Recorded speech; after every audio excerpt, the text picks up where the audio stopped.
10,000 years ago in the Middle East, and your clan is settled in the valley. Let's see who can rule the multitude. It's Hoyuk.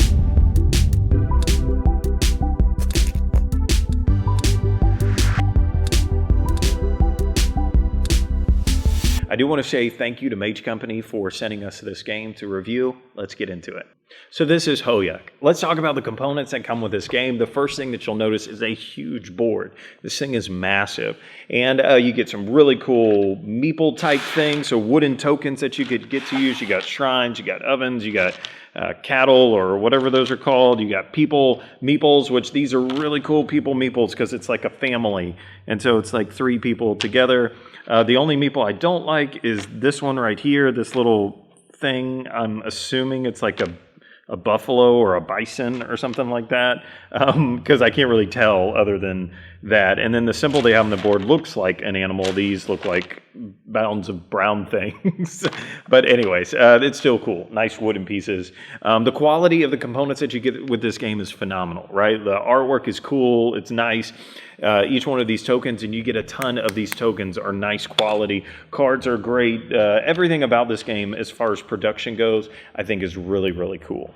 So rules to this game. I'm going to be a little critical of this rule book. Now, I'm not sure if this has been updated or not, but the rule book was kind of hard to understand. I feel like some things got lost in translation, and they try to walk you through this tutorial thing at the beginning, but it is kind of a little confusing on the tutorial itself, and because we didn't really want to play with just a few pieces, we wanted to play with everything, and that was really confusing when it was walking me through this thing, and it didn't explain everything. And so later on, when it comes to add in extra stuff, I went back and forth. So here's my suggestions on learning how to play this game. Watch a tutorial, right? Watch a tutorial video on how to play this game and you'll understand it so much better. I'm sure that there's some guys out there. I'll put some links down below of some good tutorial videos on this. Watch that and then you'll be ready to go, because once you understand how to play, it's super easy. This is not a complicated game.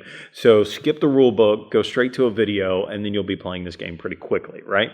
Okay, so how do you play Hoyuk? I want to explain, kind of give you a general overview so you can figure out if this is a game that you want to play with your gaming group, right?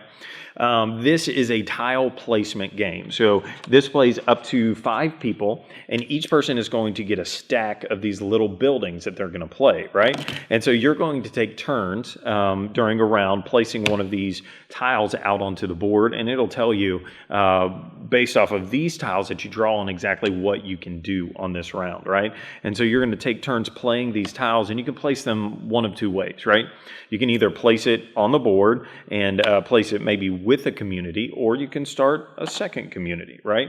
The only restrictions on placing a tile are basically you can't connect 2 communities together. So if these 2 are out here, I couldn't play that and then connect to. So if you start a second one, it's a second one. It's separate and will be the whole entire game. So on a round, what you'll do is you'll draw one of these tiles, and this tile will tell you what you're allowed to build on this turn. So this tells me that I can build 2 buildings, and I get to place an oven on one of them. So that's how that works. This one says I get to build 2 buildings, and then I build a shrine on one of them. And then this one says that I can build 2 buildings, and then I get to choose one of these things. I can build a sheep pen, I can build an oven, another building, or a shrine. So on your turn, and you're actually going to do this twice. So you'll play one of these cards, you'll get it, you'll draw it, and then you'll just place your tiles out. So I'd say, okay, I can place 2 buildings, and so I'm going to do that, and then I get to place an oven. I'll place an oven on that, right? Somebody else goes, they do the same thing, and that progresses all the way around until you build 2 sets of these, right?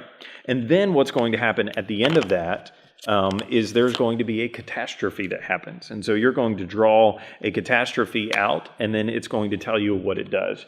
This was a little confusing. You'll almost always have to refer to the manual to figure out what these symbols are until you get used to it, and then you'll know. But it could be anything from the settlement with the tallest tower, you have to lose one of those buildings, or the settlement with the most sheep pens, something happens to them, or the smallest city, or there's all kinds of different ones that you can do in the game where this catastrophe is going to happen, and it's going to target one specific person, and then they lose something. So if you don't like that aspect, you might not like this, but it's not terrible.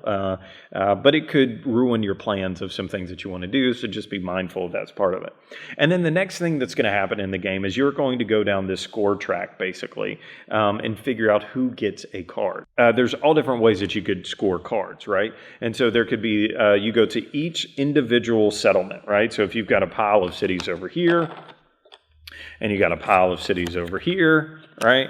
Then you're going to go through and you're going to score all of these things for each individual settlement, right? And so here's this first one over here. So you go through and you'd say, well, who has the most ovens in this one? Okay, you get a card for that. Hey, yeah, I got a card. Who has the most shrines? Okay, you get that. Who has the most sheep pens? Okay, you get that. Who has the most buildings? You get that. Who has the most two-story buildings? Who has the most people, right? And who has the most cattle, right? You give out all of those for each individual one, okay? So that's good. So now what do I do with these cards? This is the set collection aspect of the game, right? So now I have all of these cards in my hand if I were the one to get all of these, and then I can do a couple things, right?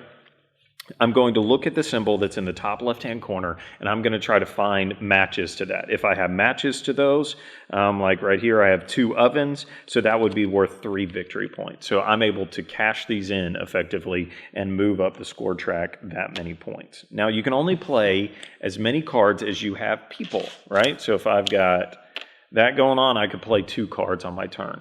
If I've got this, then I could play 4 cards on my turn, okay? So that's one thing that you could do is you could score cards.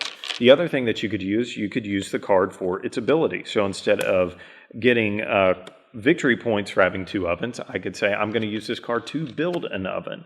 And so then I'm able to play that and place down an oven. And so it's set collection and hand management, maybe. I guess I'm not sure on those exact terms. And so then that's the end of a round, right? We built, we catastrophe, we get our cards, we turn them in for points, or we build new things, and then it begins again. Now, you're able to play cards at the beginning or end of any one of those ages, right, or those phases of the game. So during the game, you could be changing things and making things different. And so it's a really cool aspect when it comes to the scoring part of it, because you play your turn, and then all these other people go, right? Or maybe all these other people go, and now you get to be the last one to place your houses and do different things. And with one card, one building that gets played in a settlement, it could totally change who gets what in that area. And then the catastrophes come in and change what happens in that settlement. Could totally change, and then you get your cards. And so you're playing this fine line of, I want to build up a whole lot of these, but that also means that I'm not going to be able to use them on the board. So then that means maybe I'm not going to do really good in ovens on this game, or maybe I'm not going to do really good in shrines or in the cattle or the people, whatever. And so you're trying to trade off, what do I want to do the best in, and how could I be one more than the guy over here and over there, that kind of a thing. That's really how the game plays. So you play around through all of these phases, victory points at the end. Whoever has the most wins the game. Okay, so what do I think of Hoyuk? I like the tile placement. I like how simple it is. It's not going to take you long to get into it. I like the tension of having to decide whether or not I'm going to keep these for points or whether I'm going to use them now. At the beginning of the game, you're going to be doing a lot of that, just trying to use cards. And then at some point, there's a tipping point where you have to switch over and you have to say, okay, now I want to use these cards to start scoring victory points. And then you start going along the track. I feel like it's balanced in the aspect of I only get to do so much on my turn, right? Like I can only do what these say on this round unless I use the cards to cheat, right? Cheat, you know what I'm saying? And so it's great when you pull a card that you want. It's terrible when you don't pull a card that you want. I like that you're limited on the number of cards that you play because of families, because then that forces you to play the family cards and say, okay, I need another family so I can do more of that. And so that's some really fun aspects to the game. Okay, so at the end of our reviews, we like to do a simple 1-die rating. Should you buy it, play it, or hate it? Green means go buy this game and add it to your collection. White means maybe you wouldn't buy it, but you definitely play it. And then red means you won't buy it and you won't play it because you hate it. So my review on this game is a green. This was a surprise to me. This was a game that they sent to me, and to be honest, I hadn't got a chance to get around to playing it yet, and so I took it to a game night, and we played it for the first time, and I've played it a few times since, and I actually really enjoy this game. I don't mind the catastrophe aspect to the game. I like the back and forth of I play, and then everybody else gets to play, and then we score. Playing my cards, there's a lot to it, but it's simple. It's not that complicated, so this is a win for me. So had I not not got sent this game in the mail to review, I think I would have picked it up and I'd recommend it. So there you go. Thanks for watching the Board Game Closet. We got a lot more reviews on our website, boardgamecloset.com. Make sure you hit the thumbs up, like this video, and subscribe to our channel if you hadn't. It helps us out so much. Thanks for watching the Board Game Closet.